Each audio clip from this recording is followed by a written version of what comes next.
আসসালামু আলাইকুম।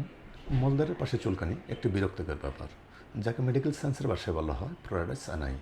আজকে আমি আপনাদের সাথে মলদ্বারে চুলকানি নিয়ে কথা বলবো। অনেকগুলি কারণে মলদ্বারে চুলকানি হতে পারে।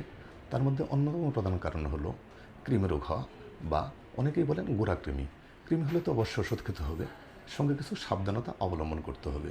যেমন কোনো কিছু খাবার আগে হাত ভালোভাবে ধুয়ে খেতে হবে, এবং যেসব শাকসবজি ও ফলমূল কাঁচা অবস্থায় খাওয়া যায় সেগুলি ভালোভাবে পানি দিয়ে ধুয়ে নিতে হবে, এবং পর্যাপ্ত সিদ্ধ করা খাবার খেতে হবে। যেসব খাবার রাস্তার ধারে খোলা অবস্থায় বিক্রি হয় সেগুলি না খাওয়াই উত্তম। আর মলদ্বারের আশেপাশে চর্মরোগ হলে বা ইনফেকশন হলে চুলকানি হতে পারে।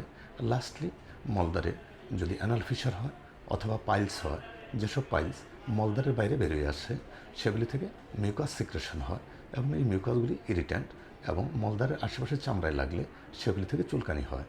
তাই মলদ্বারে চুলকানি হলে বিশেষজ্ঞ কলোরেক্টাল সার্জনের পরামর্শ নেবেন, এবং বিশেষজ্ঞ কলোরেক্টাল সার্জন এসব রোগ নির্ণয় করতে পারবেন, চিকিৎসা দিতে পারবেন এবং পরামর্শ দিতে পারবেন। ধন্যবাদ। আসসালামু আলাইকুম।